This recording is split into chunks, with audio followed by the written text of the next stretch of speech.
Danes sem razmišljala, kaj naj posnamem v današnjem epizodi in sem v bistvu prišla na idejo, da mogoče malo spregovorimo, naredimo kakšno drugačno epizodo in da spregovorimo oziroma se pogovorimo v bistvu, kaj je tisti glavni razlog, da ne izstopimo iz konkurence. Če te zanima več, poslušaj v nadaljevanju.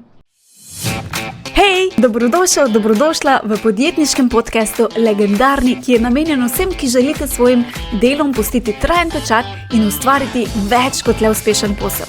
Če se še pa ne poznava, moje ime je Maja in podjetnikom in podjetnicam pomagam pri gradnji brenda, vse od postavitev temeljev celostne grafične podobe, spletne strani, ki konvertira obiskovalce v stranke in rasti in razvoju brenda.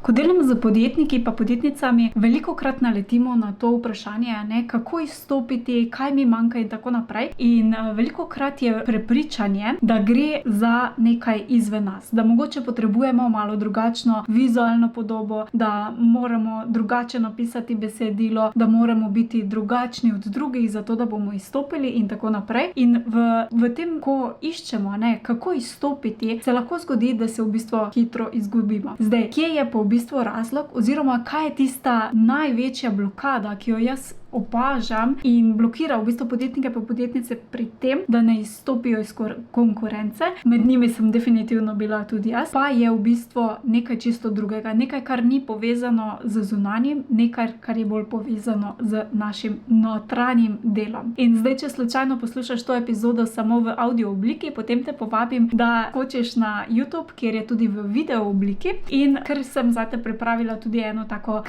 kratko prezentacijo oziroma mini, in sicer da pogledamo to neko top blokado, da ne izstopiš iz konkurence. In sicer, če delujemo enako, kot delujejo vsi ostali in imamo enako ponudbo, potem se verjetno strinjamo, da je skoraj nemogoče izstopiti iz konkurence, ker tvoj posel oziroma tvoj brand je v bistvu odsev tebe. Sploh, če govorimo o nečem, v bistvu, da imaš recimo kakšne storitve in da delaš ti direktno z svojimi strankami, potem je to še toliko bolj pomembno. In največja blokada je samosabotaža in to je lahko dobra in pa slaba novica. Dobra zaradi tega, ker lahko sami rešimo tega, mogoče pa je slaba novica to, da moramo iti globje vase in rešiti. In tudi o tem želim v bistvu tudi danes pregovoriti oziroma kako se spremeniti. Zdaj, kako sem prišla do tega oziroma kako sem dobila še dodaten push ali pa dodatno motivacijo, da mogoče posnamem eno tako malo drugačno epizodo, je enostavno v tem, ker sem še enkrat poslušala v bistvu od Joe Dispenza njegov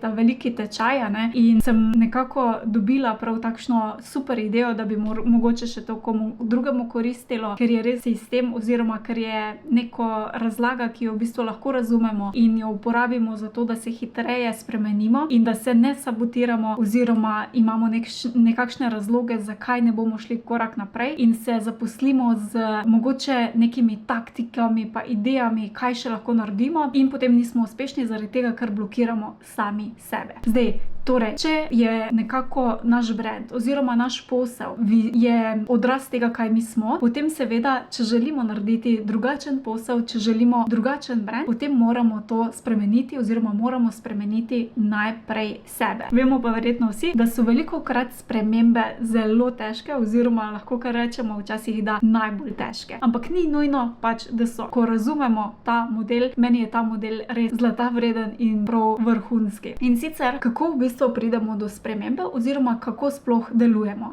Torej, skozi dan imamo recimo neke misli, običajno tudi vedno iste informacije spremljamo in na podlagi tega se odločimo oziroma izbiramo, kaj bomo razmišljali, kako bomo delovali, in potem v bistvu na podlagi tega tudi gremo v akcijo oziroma imamo določeno vedenje. In pa, ker potem, če vedno isto se vedemo, če vedno isto delujemo, imamo tudi zmeraj iste izkušnje. Če imamo recimo, da imaš misel, da zvečer je nujno, da ležiš, da se vležeš z vrečko čipsa pred televizijo in je to tvoja informacija, da je to recimo nekaj normalnega, kar vsi počnejo in tako naprej, potem to izbereš, da to delaš tudi ti in greš v akcijo. Torej, vsak večer se vležeš na kavč pred televizijo z vrečko čipsa in imaš vedno isto potem izkušnjo. Mogoče si potem nezadovoljna ali pa nezadovoljna z svojim izgledom, z počutjem, z tudi malo mogoče pade motivacija motivacija za kaj drugega in tako naprej. In seveda na podlagi izkušenj, ker pač vidimo, ok, zdaj gledam tukaj televizijo, jem čips, slabo se počutim, mogoče me to ne polni ali kakorkoli, ne, se razvijajo spet neki občutki, počutje in to so lahko tisti občutki, ko ni neke ful motivacije, ko nisi zagreta, ko se počutiš pač tako,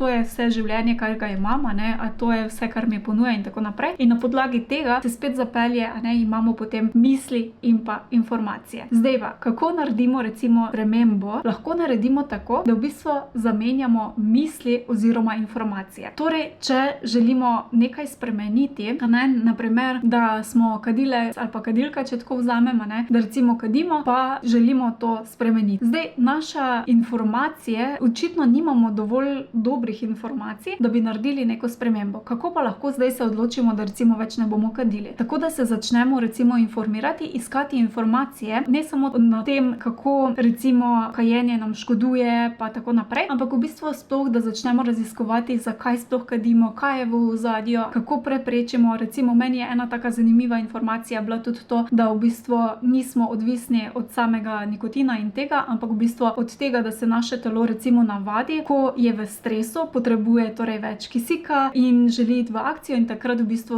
gredo recimo kaditi, da se kao pomirijo. In kajenje v bistvu samo, če pogledamo zelo tako tehnično, počasno dolgo dihanje, kar naše telo recimo rabi in ker dobi skozi kajenje, se nam potem pač, oziroma se jim kadilcem, to tudi lušta. Zdaj, ena raziskave, ko sem enkrat brala, so celo naredili tako, da so v bistvu namesto cigareta imeli samo tako dolgo slamico, skozi katero so potem recimo dihali. Enako kot bi kadili, samo čez slamico. In je bil efekt popolnoma enak.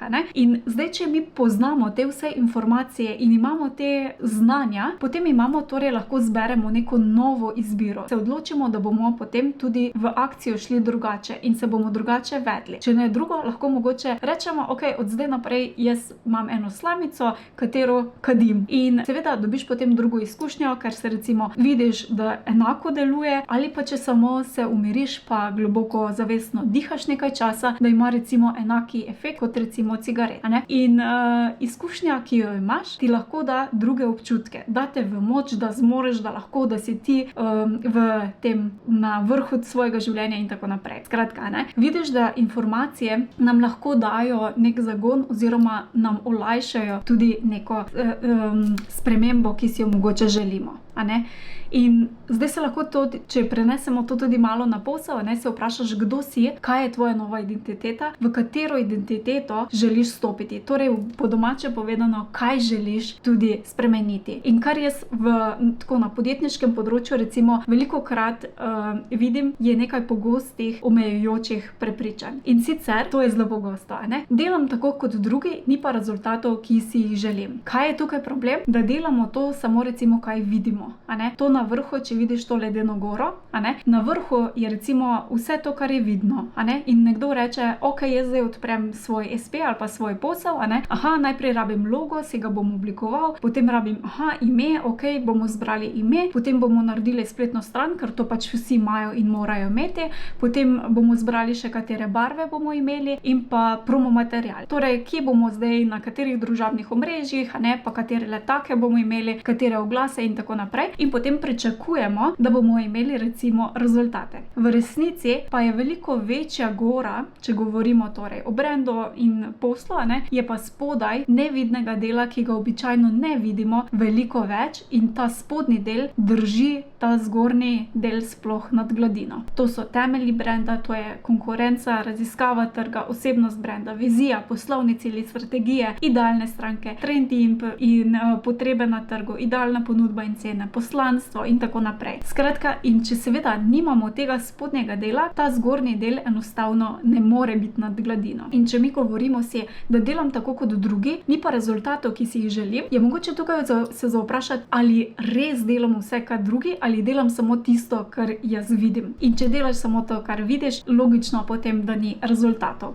Kaj je rešitev? Torej, da pridobimo znanje oziroma da postavimo recimo še ta spodnji del. Da se sploh lahko vprašamo na začetku, ali jaz se res uvidim vse, kar bi moral videti. Drug Drugo potem je, ne upam se izpostaviti.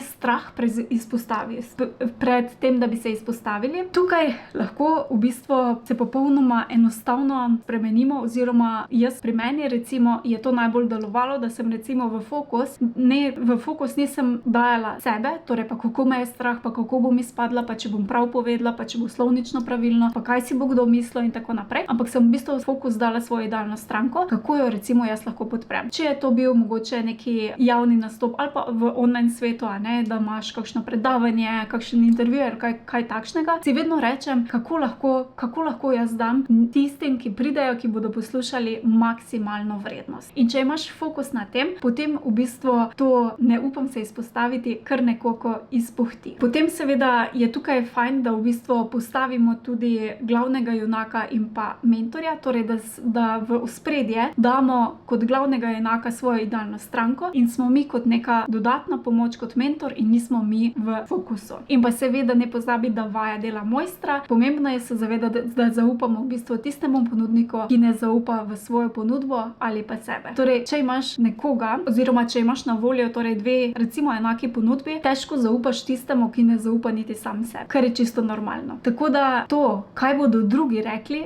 je samo nekaj, kar mi lahko predvidevamo, na to pa pravzaprav, lahko na nek način vplivamo, ampak ne bo nekega velikega efekta. In zdaj, da prilagajaš svoje življenje drugim, in to pomeni, da nikoli ne zadovoljiš vseh. Vsi nikoli ne bodo veseli oziroma zadovoljni, sigurno bo nekdo rekel, to pa mi ni všeč, tako da zadovoljiti vse je v bistvu ena iluzija, je nekaj, kar pač ne obstaja. Tako da, kar bi ti tukaj svetovala, mogoče ti kakšen od teh trikcev pač pomaga, torej da imaš zdaj nove informacije, da lahko tudi drugače sprejmeš, če je recimo to tvoj problem.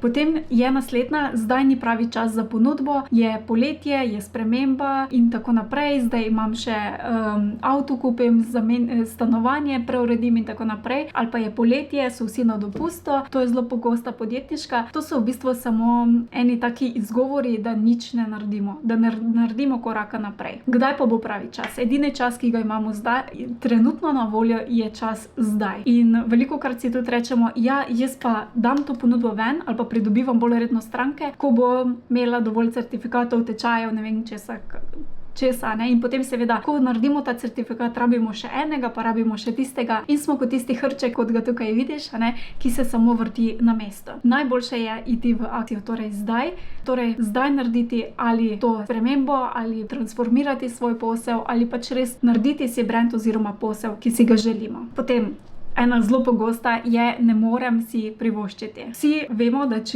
to sem enkrat slišala, pa ne vem kje, en primer, da če recimo ti zdaj rečem, da če prideš do mene v naslednjih 2 urah, ti dam 1000 evrov ali pa 10 000 evrov, pa ti dam recimo točno lokacijo, če je to nek znesek, ki si ga res želiš, pa ki ti je wow, verjetno najdeš pot, kako prideš v tem času do sem. Tako da zmeraj, kaj hočem tukaj poudariti je, da tudi če nimaš avtomobila, mogoče najdeš taksi, mogoče prosiš koga za prevoz, mogoče si izposodiš avto, najdeš nek način, torej greš v iskanje. In enako je tudi pri vseh naših ostalih željah. Če si govorimo, da si ne morem privoščiti, to mogoče niti ni čisto res, mogoče si samo ne želimo dovolj. Ker če si želimo, potem najdemo zmeraj pot, da bomo do tja prišli.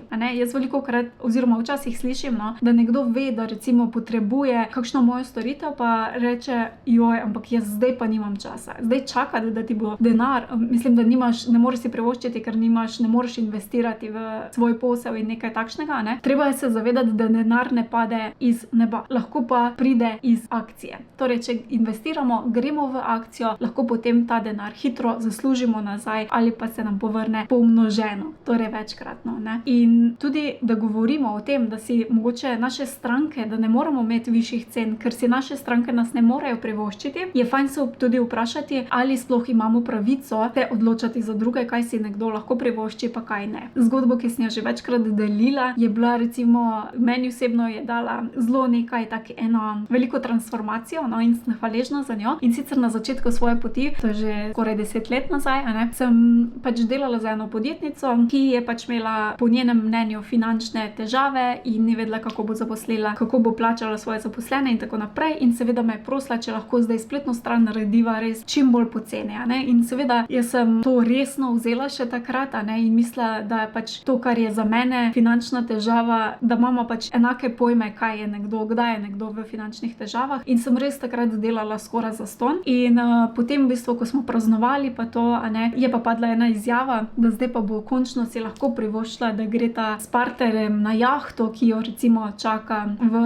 zalivu že ne vem koliko časa, ne. In takrat sem se počutila res kot en tisti malo kretenček, a ne, ker sem dobila tako zelo jasno, da to, da imamo finančne težave recimo, ali pa da nimamo denarja, lahko za mene pomeni nekaj čisto drugega kot za nekoga drugega. In imamo različne te lahko ravni. Tako da se nimamo v bistvu pravice odločati o tem, kaj si kdo lahko privošči, pa ne namesto njih. In seveda, če mi ne investiramo vase in pričakujemo, da bodo drugi investirali v naš posel, vase preko naše ponudbe, a ne, nekako ne gre čisto tako. In nizkocenovni produkti oziroma ponudbe običajno niso nujno rešitev, ker to pač pomeni, da če imamo nekaj nizkocenovnega, da bo potem prodaja morala biti toliko večja. In tukaj se je res za vprašati, ali res živimo v svoji polnosti ali denar vodi naše življenje. Torej, da se odločamo samo na podlagi tega, kaj je izven naše cone udobja in kaj ni. In se samo na podlagi tega, kaj si lahko privoščimo, odločamo, ali bomo investirali, ali bomo šli korak naprej in tako naprej. Potem naslednja zelo pogosta je tudi ta ne znam. Ne znam pisati objav, ne znam marketinga, to ni moje področje, ne znam napisati vsebin, ne znam tehnično postaviti, ne znam nagovarjati, skratka, ne znam. In če se vprašaš ali pa če pogledaš, zdaj, ena varianta je, glede na to, koliko imamo informacij v našem svetu in so v bistvu res na dotiku ali pa na kliku tvoje vsake roke, ne, v bistvu imamo zmeraj dovolj informacij, da se lahko naučimo, da lahko vsaj osnovno se nekaj naučimo, ali pa na drugi strani poiščemo nekoga, ki pa to zna. In tako pridobimo znanje ali pa pridobimo torej izkušnje. Zdaj pa, da smo samo v tem, ok, jaz tega ne znam in nič ne naredimo, pa lahko v bistvu zelo, ne bom rekla, mogoče celo škodujemo sebi in pa seveda tudi svojemu poslu. Potem naslednje je, še ne poznajo storitve, ki jo ponujam. Oziroma, velikokrat je tudi, da še ne poznajo metode, ki jo jaz recimo ponujam. Zdaj, tukaj imamo dvoje. Prvo kot prvo, nikoli ni dobro prodajati metode, običajno, v večini primerov, zaradi tega, ker ljudje ne iščejo metode, ampak iščejo rešitev za svoj problem. In če iščejo rešitev za svoj problem, ni nujno, da sploh poznajo, da ta določena tvoja metoda rešuje njihov problem. In če jim ti prodajaš torej metodo, ne bodo sploh te slišali, ne bodo sploh strigli z ušesi. Na drugi strani, seveda je to lahko nekaj novega, nekaj svežega, kar pa je seveda lahko tudi prednost. Tako da, če imaš neko svojo metodo, seveda jo potem tudi poveš, lahko po kateri delaš, ne prodajaš pa same metode, ampak prodajaš v bistvu bolj rešitev. In to je seveda veliko bolj učinkovito. Zdaj pa poglejva še samo formulo, da izstopiš iz konkurence. Kako izstopiš iz konkurence je, da imaš svojo vizijo. Zakaj počneš, kar počneš in kakšen brand želiš ustvariti, kam želiš iti. Brez vizije, tudi če smo čisto na začetku, ne bo šlo. Oziroma bo šlo tako, da greš en čas v eno smer, en čas greš v drugo smer, potem malo obrneš in greš naprej in ni najbolj učinkovito, ne? Če pa imaš svojo vizijo, kakšen brand želiš zgraditi, pa greš v eno smer, mogoče bodo kakšni ovinki vmes, ampak nič hudega, ker vseeno greš v pravo smer in napreduješ. In ko imaš svojo vizijo, zanjo seveda potrebuješ tudi idealno stranko, oziroma kdo ta tvoja idealna stranka sploh je, komu želi služiti. Ker če želiš služiti vsem, potem te bo redko kdo oziroma nihče te ne bo slišal. In tako ne bo ne sporočilnost takšno, ki bo idealno za tvojo idealno stranko, niti ponudba ne bo prilagojena tvojim idealnim strankam, kar pomeni, da tukaj že greš nazaj. To pa ne pomeni, da celo življenje služiš samo idealnim strankam, ki je samo ena, ampak jih lahko zmeraj kasneje tudi dodajaš. Ker velikokrat je potem to strah. Ampak joj, Maja, jaz lahko toliko več jim pomagam. Lahko, ampak fajn je, če res začneš z eno idealno stranko.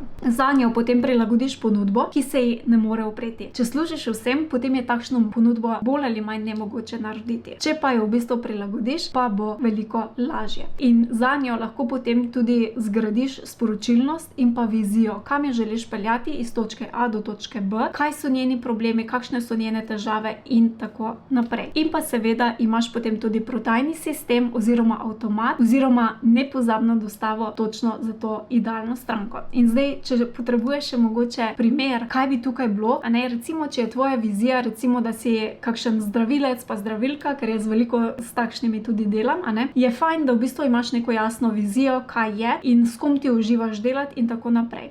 Ker če je to neko delo, s katerimi redno delaš, je fajn, da ob tem tudi uživaš. In potem imaš idealno stranko. Zdaj, seveda bi lahko rekli, ampak jaz, če sem zdravilec, lahko zdravim vse, lahko pomagam vse. In če vzamemo za primer, da imaš na eni strani babico, ki jo boli križ, in pa na drugi strani enega specialista, zdravnika ali pa kirurga, ki ima mogoče težave z zapestjem, je pristop oziroma ponudba, ki jo ponudiš, in pa tudi sporočilnost, vizija in pa celotna pot stranke popolnoma drugačna. Babica se bo v bistvu ukvarjala bolj s tem, kako bo sploh prišla do tebe, kako bo rešila težave, kako bo potem tukaj v bistvu nekako obdržala tudi rezultate in tako naprej. Medtem ko bo mogoče kirurg, ki je zelo zaposlen, ki nima časa, potreboval rešitev, ki je neka bolj hitra, ki ima super rezultate, kjer se lahko mogoče ti mu prilagodiš, dodaš še kakšno drugo vsebino, mogoče nekaj, da ga redno mogoče podpreš, da ima zmeraj dobre rezultate. Skratka, ko govorimo tudi o sporočilnosti, je v bistvu čisto drugače, če ti v bistvu v ponudbo daš, da je zraven še vključen prevoz za to babico, recimo, ali pa če govoriš o tem, kako so lahko hitro ali pa nadaljavo poskrbiš za to zdravljenje, tako da ne rabi si ta oseba oziroma ta kirurg vzeti časa dragocenega, ki ga že itak nima, je to nekaj čisto drugega, kar bodo slišali. Okay? Tako da to je nekako tale formula, s katero sem želela ti jo mogoče predstaviti, da mogoče pogledaš iz drugega zornega kota in pa predvsem, da si dovoliš pri sebi in svojem brandu narediti tudi kakšno spremembo, ki ti bo doprinesla na celotnem tvojem življenju. Tako da jaz upam, da ti pomaga. Zdaj mogoče še samo to, da če se sprašuješ, ampak Maja, jaz nimam teh informacij in ne vem, kaj je moj naslednji korak, potem bom spodaj pod tem videom pustila link, kjer lahko rezerviraš termin za posvet oziroma da ti pomagam v bistvu razjasniti, kaj bi bil najbolj smiseln tvoj naslednji korak. Tako da se že veselim in se vidimo naslednjič. Čau! Hvala za tvoj čas in pozornost. Če ti je bila epizoda všeč, te vabim, da se naročiš na podcast na najljubši aplikaciji, kjer poslušaš podcaste in tako ne zamudiš naslednje epizode. Vesela bom tudi povratne informacije, kako ti je bila epizoda všeč in česa si želiš več. Hvala ti in naredi si čudovit dan.